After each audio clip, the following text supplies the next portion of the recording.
Rainbow Family Life Stories by Jodey Bateman. Interviews with Rainbow Family of Living Light folks conducted between 1977 and 2008. Scanned in 2018. Jodey Bateman may be contacted on Facebook. 13.I.Eliza, so much still to get into. Eliza's story could just as well be among the Oklahoma rainbow stories. I met her in Norman, Oklahoma, when she was 8 years old. When she was 12, her boyfriend was the son of Oro, who was later a key figure in Rainbow in Oklahoma. But her story has the end of the Rainbow House in it. Eliza. I was born January 23, 1963, in Arlington, Texas. My mother was a housewife then. My dad was an engineer for LTV, some airplane company. When I was born, I already had 2 older brothers, and we all lived together in one house. When I was like 5, my mother and father started having pretty intense fights, and I would sleep with my mother in her bed, and my father would sleep alone in mine. I didn't know it then, but my mother was doing lots of downers she got from our doctor and alcohol. My father told me this. My mother doesn't know I know this. We were religious then and went to the Methodist church a lot. When I was 6, my parents got divorced, and my father married a woman he met in church. My father and his wife got together first on my bed before they married. They married in October 1968. They are happily married, very happily. His wife is like a mother to me, and my mother has always resented that. Then my mother and brothers and me moved into this big old house in Arlington, and she had some friend who fixed her up with this guy who turned out to be an Indian redneck, and they got married. That didn't last more than a year. 2 days before my 7th birthday, my mother came to school to pick me up. Her husband had freaked out and threatened to kill my older brother John with a knife because he wouldn't go to school. John was 12 then. He was getting into the Beatles. He would run off to Fort Worth and hide in these scraggly old houses above movie theaters and get lice and all. We got our animals, a dog and a cat, and moved up with my mother's parents in Ohio to be safe from her husband. We lived there for a year and a half. My mother taught French in high school and went to bars a lot. My brother John would come up to me and say, "Fuck you," and I would say, "I'm telling," and he would laugh, all that kind of bullshit. Him and my oldest brothers would get me down and tickle me. They would say I loved it and I hated it. A Sagittarius brother. I hated Ohio. It's full of old people. Not that I'm against old people, but it's a terrible place. Nothing's happening. Then my mother met a rich florist named Larry who had 3 kids of his own and a maid. Larry and my mother got married and we moved to Akron. That's where my brother John first smoked marijuana in 1970. He was 12 then and he turned my mother on for the first time. Then he left, ran away to Fort Worth to be with his dad. I lived in a room with my stepfather's youngest daughter. I didn't like her. We had an old lady babysitter who kept coming down on us. Finally, I hit her and told her to fuck off. I was only 7 then. I swear I didn't want to hit her, but I did. She was real shocked and never babysat with us again. My mother had a lot of real serious fights with Larry, her husband. One real intense fight they had was because he was messing around with a neighbor lady. Us kids knew it. Us kids were running back and forth. It was really crazy. She got the electric knife out as she was coming down the stairs with it. We were watching. The knife wasn't plugged in, but it still could cut. Her husband flipped her down and had to rip off most of her clothes before he got the knife back. For some reason he took her to the hospital. I guess she had overdosed on alcohol. 2 months later, my brother John came back. He was 13. We packed up all our stuff in a car, and John drove us to Midwest City, Oklahoma, and there we lived in a trailer house with my 50-year-old bachelor cousin. We lived there for about 4 months.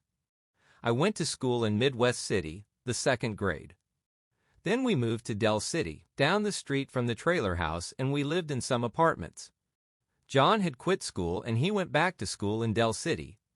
One of John's older friends brought over Dave, and Dave started living with my mother. They were all turning on and I didn't know it was marijuana. They told me it was Bull Durham. Then one day, a boy in my third grade class, whose father was a cop, brought a water pipe and drug samples to class, and I said, "Wow, my brother makes pipes like that."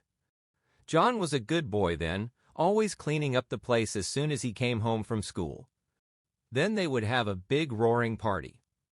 Right after Dave got together with my mother, we decided to move to Norman so my mother could go to the university there.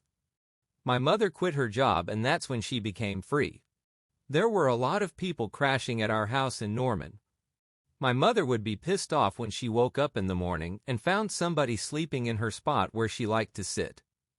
I got turned on in Norman in 1971. I was 8. One night that summer, me and John and his friends, Hans and Mark, were sitting around the kitchen. They were tripping on acid. We had my mother's little water pipe made out of an ink bottle. I didn't want to smoke it at first, and then they told me how to draw in the air and hold it. They kept saying, "Did you get off?" I didn't know what they were talking about. Then they went to the sunroom and really spaced out, and I wondered, am I supposed to act like that? After that, they would sneak me joints behind my mother's back. She didn't approve of me smoking. I didn't know what stoned was for a couple of months. I would smoke with Dee, not her real name, a girlfriend. She'd get dope from her mother and I'd get it from my brothers. When I met Dee, it was really cosmic. I was trucking home from school on my bicycle and I said, "Come over to my house." And she said, "I don't know, where do you live?" And it turned out she lived right across the street from me. Meeting her father was a trip.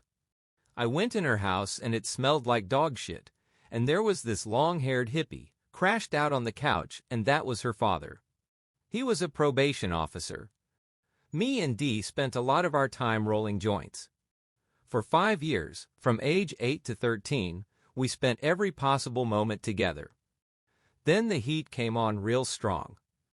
People were coming to our house saying, "Man, there's cops ready to bust you all with radar."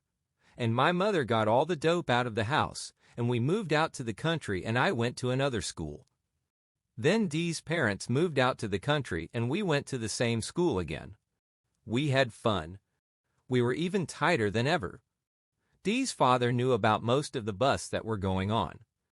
The cops knew about my brother John, and when John got busted, Dee's father would go get him out. John got busted a lot. Then we moved back into Norman. We lived close to Dee again. John was into speed. So was my mother. She did white crosses so she could get her studies done, but my brother would hit it up. He stayed in a basement room and looked real dragged out. Then we moved again to a big house in Norman. One night there was a 50 keg party in a park. My brother and his friend Mark went to it. The cops stopped their car to check IDs when they were coming out of the party. They were holding Quaaludes and cocaine and marijuana. Just as the cop was letting them go, my brother was drunk out of his gourd. He yelled, "You dirty no-good motherfucking pig," and Mark got scared and dumped the drugs out of the window right in front of the cop. So they both went to jail, and my mother and Mark's mother went to jail and got them out. After that, we moved to a house in the country for a week. It was a real spaced-out trip because we had raving parties all the time, and the landlady didn't like it. Then we moved to country club apartments. That was pretty close to where Dee's mother lived, so I would meet Dee halfway and we'd go to her house and have big vegetarian dinners with wine and marijuana out the ass. I was about 11 then. I met some people I had been to school with, and they were really into being delinquents. We smoked a lot of tobacco cigarettes together. One day we got a hold of some green spray paint and wrote, "Fuck Nixon and Nixon sucks" under the windows. I had a jealous boyfriend then. He yelled obscene things at me, called me a motherfucker. I slapped him and he fell into a swimming pool because he was being very turkey. After that, he ran upstairs to my apartment and he came up and spit on the door and threw bottles of wine at it. Eventually, he took a piece of glass and slit the tires of my mother's brand new car and scraped the paint job. Dave, my mother's boyfriend, had to go to the hospital then. He almost died because we couldn't get him to the hospital soon enough because the tires were slashed. My grandparents bought us new tires. That jealous boyfriend, that fucking kid, that brat, we were all brats then spitting on each other's doors. In the 6th grade I went with Daniel, Oro's son, for a while. He was the first kid in school to have long hair. Then we moved on Eufaula Street. Around Christmas 1974, Dave moved away. My mother told him to move out. They were still getting together after that. Someone went to his house while he was spending the night at our house and burned his whole house down. He lived with us again. They found a 15-year-old Indian boy who set the house on fire. He was a pretty strange kid. I couldn't sleep at night because I was afraid he was going to come set our house on fire. They took the Indian kid for a hearing, but he got off because of his age. We were like checking out Austin by that time. In late April '75, we moved to Austin. I had a real hard time at first. John's friend Hans came down with us. Then Sonny appeared at our door. He lived with us a couple of months. Then he broke into a restaurant and stole the money from the cigarette machine, and he stole all the booze because we didn't have like any money at all. It was like our first weeks in Austin. Mom and Dave always had bad fights. One night right after Sonny ripped off the restaurant, him and Dave got real drunk. Sonny said he was going down to the river. 6 hours later, we noticed our car wasn't there and the keys were gone. My mother went crazy without that car because one of our cats was dying. We went to the district attorney. He wouldn't help us out at all. He put down my mother for having Sonny as a boyfriend. He said if he pressed charges, Sonny would go to the pen. My mother didn't want that. A week later, Sonny appeared at our door and said he had wrecked the car in Georgetown, 30 miles away. He had been in jail for a week. The car was still impounded. Sonny said he would work and get the car out, but a few days later, my brother John came down from Norman and said he saw Sonny up there going to Virginia. It took us 3 weeks to get the car back, and it cost us a lot of money which we didn't have. The car is still fucked up. We moved to Round Rock, about 20 miles from Austin. Wally from Norman lived with us. He went off real soon to the Arkansas Rainbow Gathering, but he didn't tell me anything about it. I had never heard of the Rainbow family then. New Year's 1976, we had a raving party, a blast. We must have had every freak in Round Rock there, around 300 people. We didn't tell anybody about it, but they all showed up. After we used up the keg of beer, we bought about 17 more cases. That's where I got into drinking Mad Dog wine and whiskey. Somebody at midnight spilled a bottle of Everclear on the carpet and decided to see what would happen. It burned a perfect ring in the carpet. I put the fire out. I didn't say anything to my mother about it because she was so blitzed out when she saw it. We've spent so many mornings cleaning the house after parties. January 21st, 1976, was my 13th birthday. I quit public school that week and started to a free school about that time, the best school of my life. I got high on pot with all my teachers. Dave left for Norman about this time. He left me half an ounce of pot, a dozen roses, and all his records for my birthday. He left my mother $20 under her booze bottle. We moved back into Austin. Then Dave came to get his tool set and ended up staying with us again. I was so pissed off. I hated him then because I thought he was no good for my mother's head. He was a jealous boyfriend. He wouldn't let my mother have her freedom. I like him now he's not living with her. In May 1976, my mother, Dave, and I were involved with these people who were very much into drugs. The friends met some narcs who offered to turn them on to crystal meth in exchange for heroin. They came to our house to get it, but it wasn't heroin, it was Tuinal. I was in my bedroom, smashed on margaritas. Robert, one of our friends, had to climb up to my second-story bedroom window to wake me up. I let him in. Robert called my brother John in Norman to find out if it was all right. Then he took the pills across Austin to someone else's place, and the narcs busted him. The narcs came back to our house. Dave and my mother had just gotten back. Dave smoked some pot with them. 3 days later, the narcs came back and busted all three of us. They opened the door before I could answer and shoved me against the wall. They shoved a search warrant in my face. I said I didn't know if anyone else was home. Then they started into the bedrooms. I went, "Mother, the pigs are here." My mother and Dave had gone to bed. They weren't asleep, they had gone to bed. It was embarrassing when the cops found them naked. They took them to the city jail and took me to the juvenile jail. They confiscated everything I owned, including my rings. They gave me some clothes that didn't fit. My mother came and got me out the next day after they had me scrub floors. I was never so glad to see my mother. My counselor was going to charge me with drug dealing. I was just giving away a lot of mushrooms.